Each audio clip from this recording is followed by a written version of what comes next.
Alrighty, folks, this is Scott Norris of Scott Norris Photography. I wanted to do a quick run through of how I process some of my images.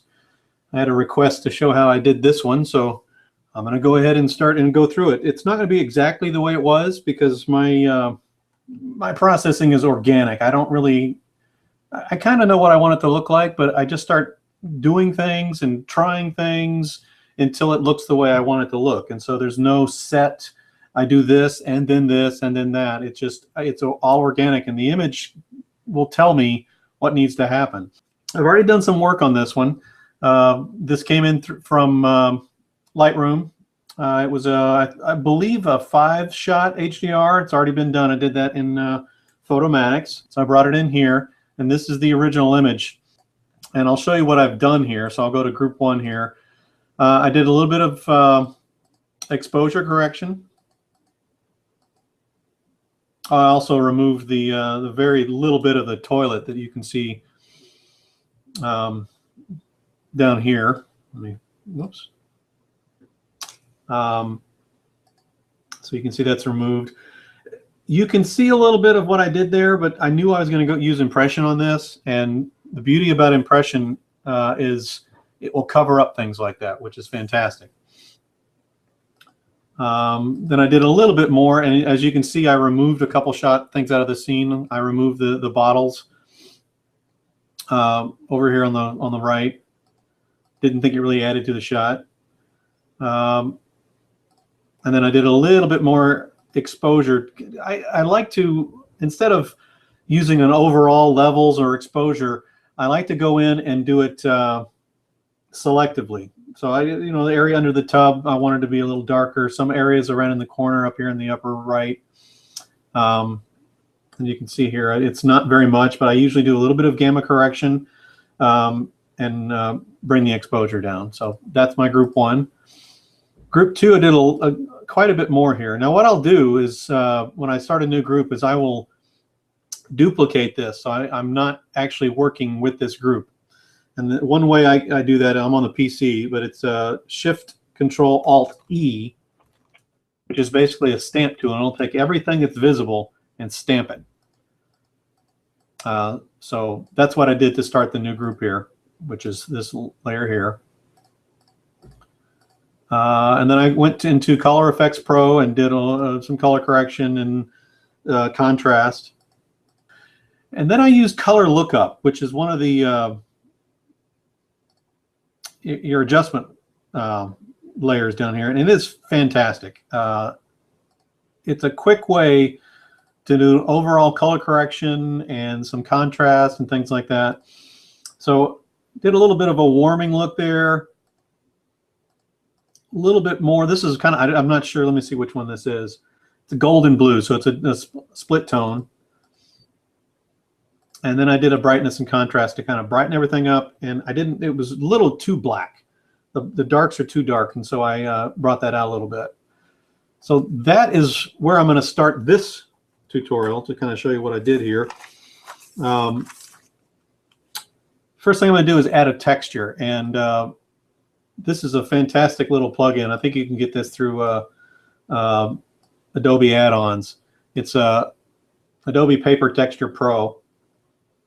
And I actually have some textures from a group called French Kiss. And so I'm going to use this French Kiss Lemon Fresco. Click that, bring it in.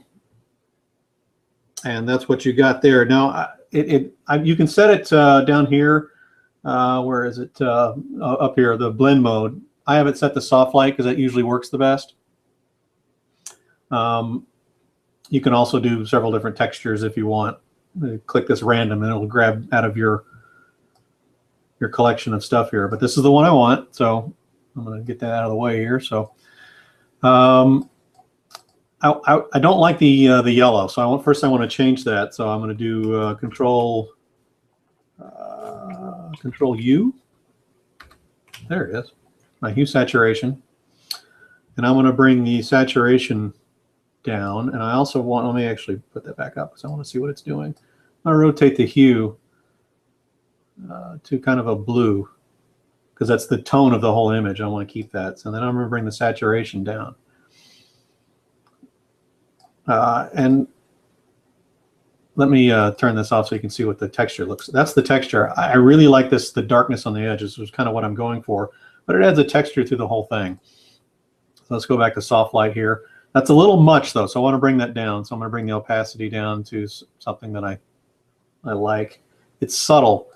And when we get to the impression part of this, these little textures in here that it's bringing in, those will be strokes, which is a way that it, like areas where you've got a pretty solid color in your image, adding a little texture to it will add a lot of detail when you go to impression and add the paint effects.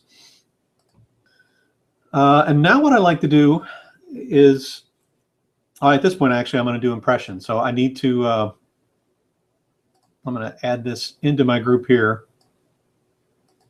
And then I'm going to do Control, Shift, Alt, E. Stamp that. Now I'm going to open impression. But one thing I like to do is, because Topaz does not duplicate the layer, it adds it to the layer that you're working on. I like to duplicate it. So that's Control J. Up the filter, impression, and then we'll open the impression plugin.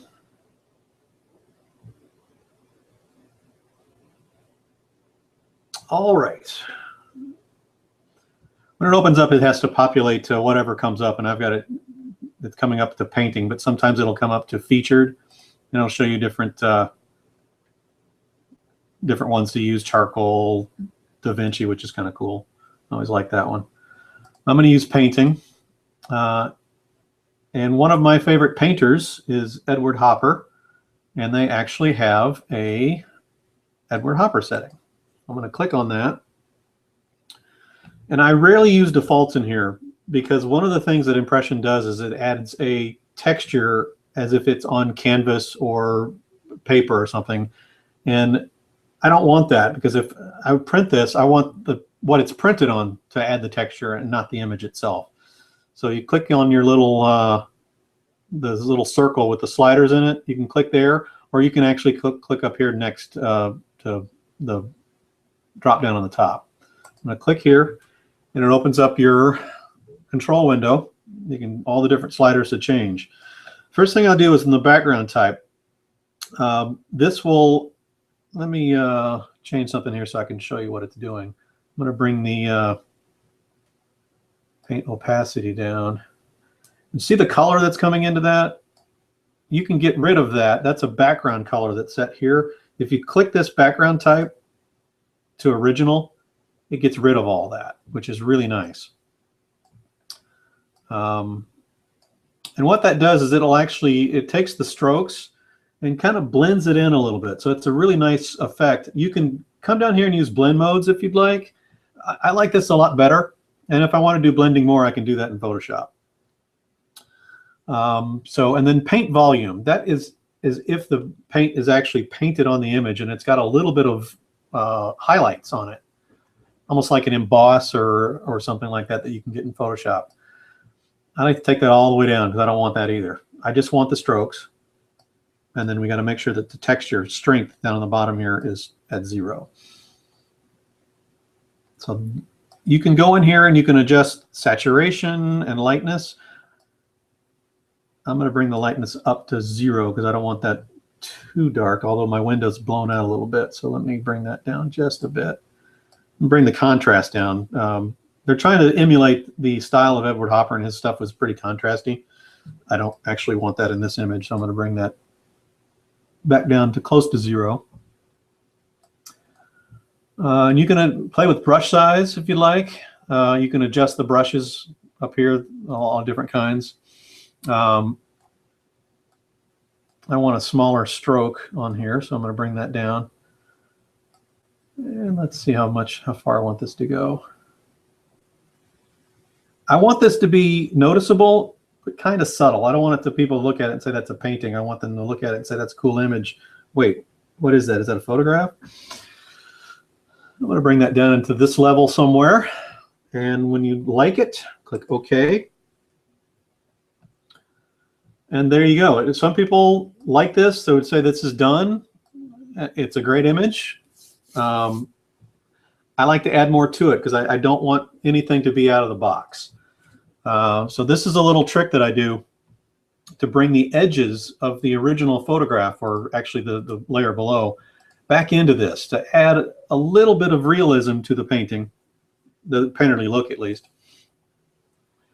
So what I'll do is I'll click this layer here, and I'm going to go into my channels panel. And this is a way to bring out just the edges. So I'm going to click on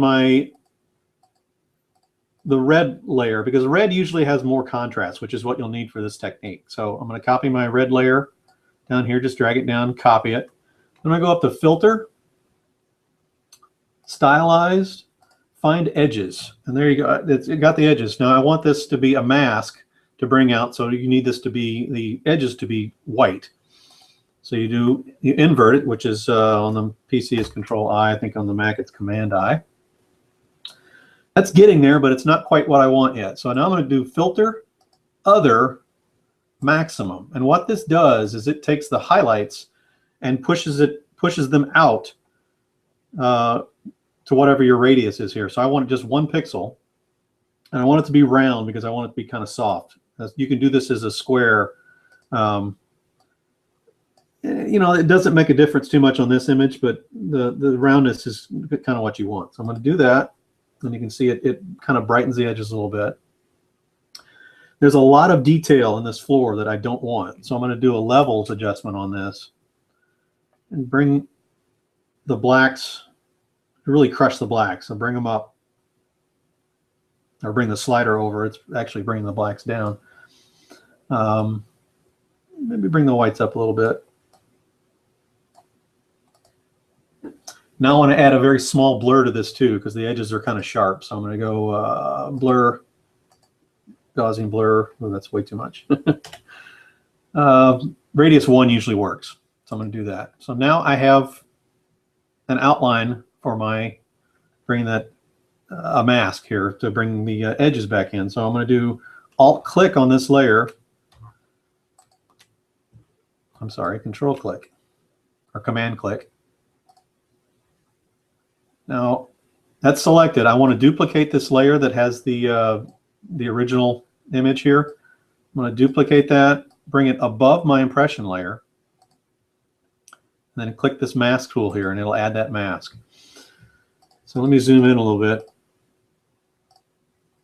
and show you what it's doing with the edges. See, it's bringing the edges in a little bit. You can really see it down here in the Chrome, what it's doing. That's off, and that's on. So that's nice. Sometimes I'll bring this down and do an overlay. I don't like that here, so I'm going to leave it as normal. And you can adjust the opacity here too. So if you just want it to be subtle, which actually might be nice here, I'll bring that in just a little bit like that. And we'll zoom out.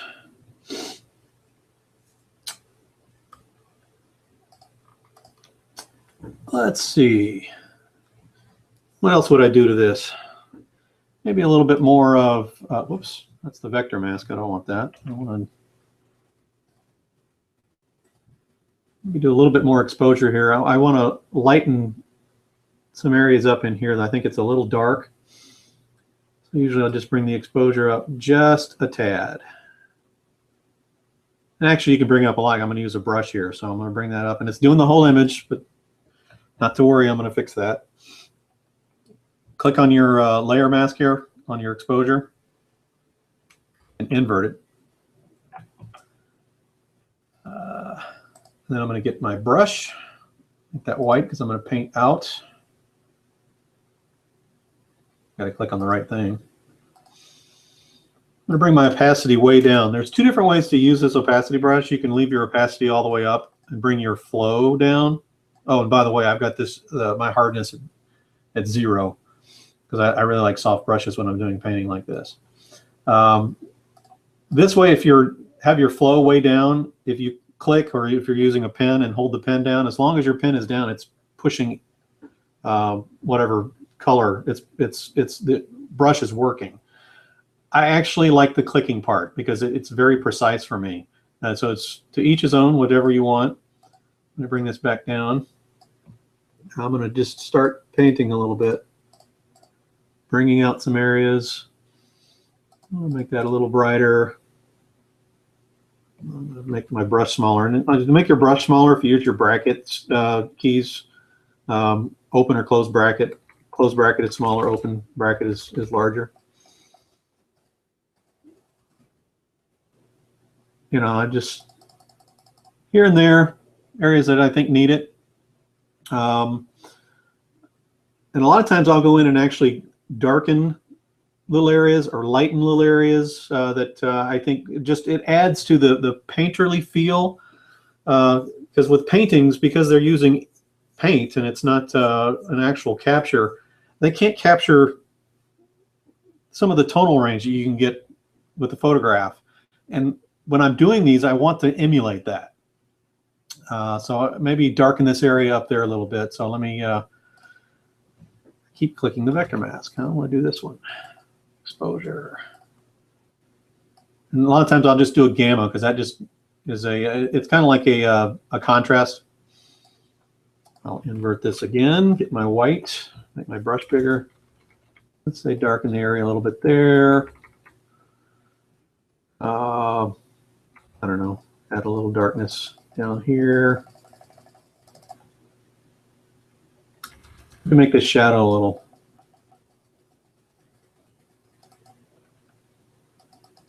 more pronounced.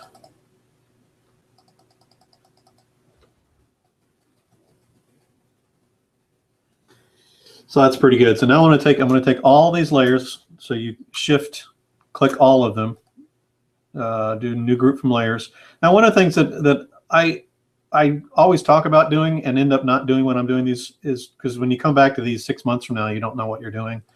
If you double click on this, you can, you know, type whatever you want in there. That's a good practice to have that I don't do most of the time, but it's nice when you come back to something. Anyways, let me group this into a layer. So select them all, new group from layers. I'm going to name this impression so I know what it is. I got that. Now I'm going to stamp that again. So that's Shift Control Alt E. And now I look at the image and the chair seems to be leaning a little bit. And I want to adjust the perspective a little bit. So what I'm going to do is do a little bit of a warp here. So edit, transform, warp. I'm going to bring the chair over just a little bit. I don't want to do the whole image, but it just, I think it needs to come out. Now you can use the distort, transform, distort, and or you can do perspective. I like distort because you can, all the 4 corners move independently. Perspective, if you move one corner, the other corner will move the same. So I'm going to bring this out just a little bit. And this line over here is not exactly straight. So I'm going to bring that over just a tad too.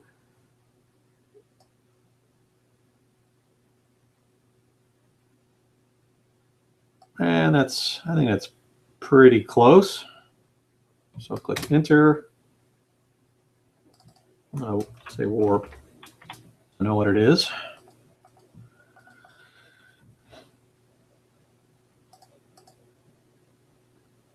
That leg still bothers me a little bit, so I'm going to do sometimes I'll do 2 or 3 layers. Just instead of going back, I'll layer these. So it's not really a layer, I'm just doing it again.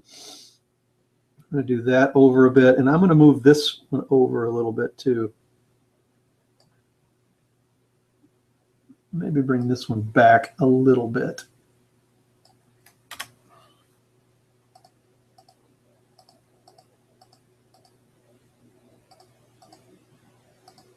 You know, that's not exactly perfect, but for the purpose of this demonstration, I'm going to continue.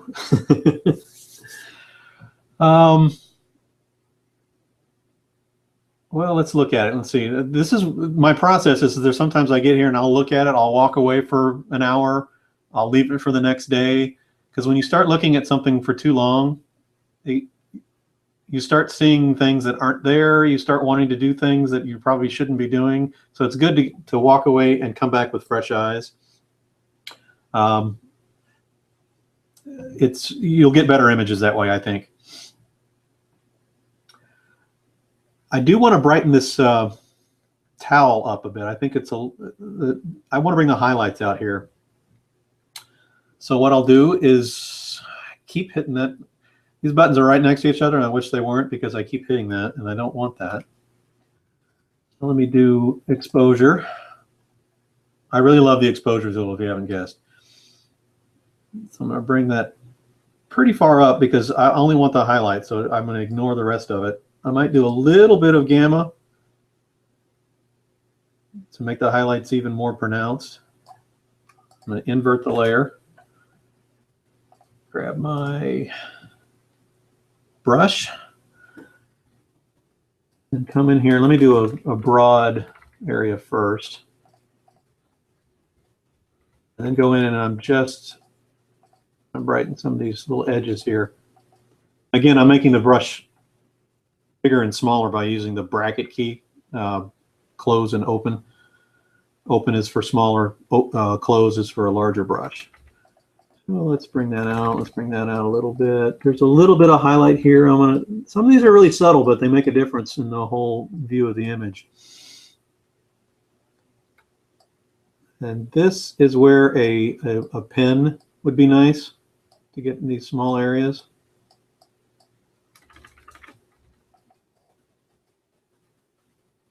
Another thing I want to do is I like some of the chrome highlights or the glass highlights on these two bottles up here. So I'm going to do the same thing there. Just bring that in a little bit. Because if a painter was doing this, he'd be using white and it would really stand out. He might not use white, he might use an off-white, but it's a matter of making a little surreal with some of these things. I think that goes a long way.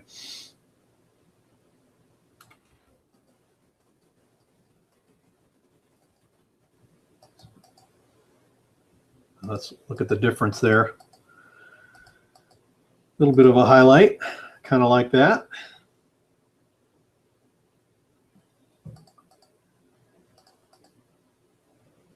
And now I'm going to do some final color correction on this. It's still not quite where I want it to be.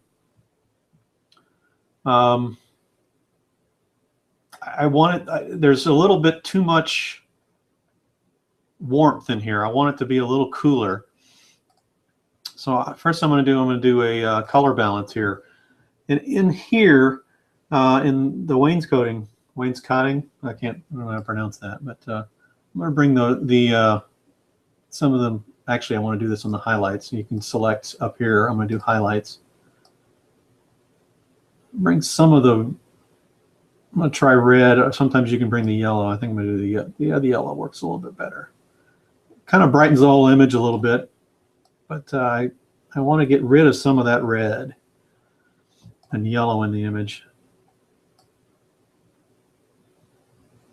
I want to make sure that's not yellow here. I'm not green. Sorry, I'm colorblind.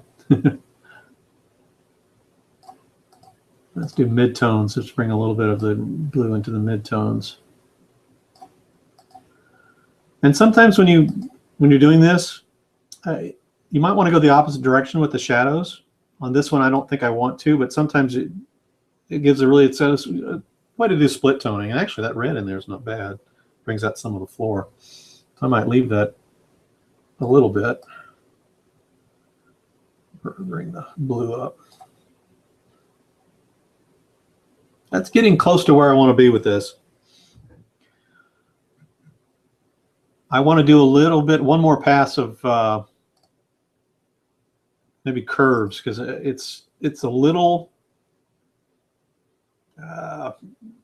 flat, I guess is a good word for it. So I'm going to bring the blacks, my curves down just a bit, bring my midtones back up.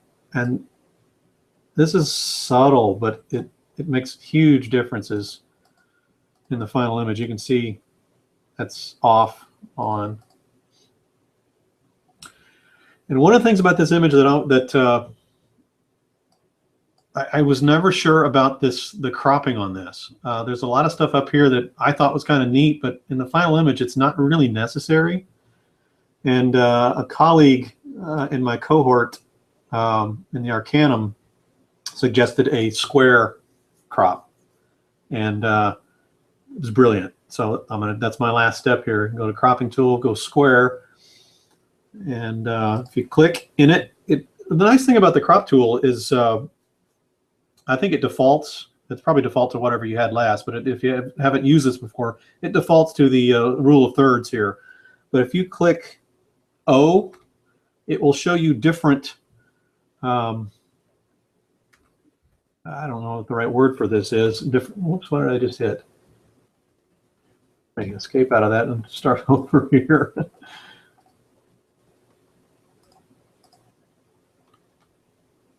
There we go. I'm going to move this down to where I want it, and I'm going to go back to what I was saying. I like that cropping. If you click the O, you can have different overlays here to show you different compositing. This one I love. It's the Fibonacci golden spiral or golden rule, what have you. And it actually, this kind of follows the Fibonacci really well, so that your focus is the chair, and it circles around and catches the edge of the tub here, and then through the window, and then up to those cool bottles and into the blue. And if you do Shift O, it will cycle through whatever one you're on. So you can all do several different overlays here, and if you don't click the Shift and just click O, it goes back through all these. It's a really neat little thing to use there. So anyways, I'm going to hit Enter. And there's my final image. And with my Photoshop files, I always like to add whatever I did last into another layer, new group from layers. And click through to see where I started and where I ended up. So there you have it. That is my example of my workflow. It will be different every time.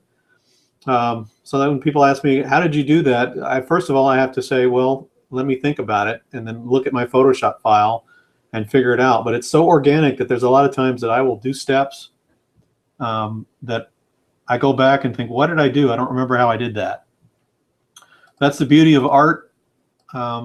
If you had a template that you got the same thing every time, everything would look the same every time, and it wouldn't be fun. That's the beauty of doing this, doing photography, doing art, is you never know where you're going to be.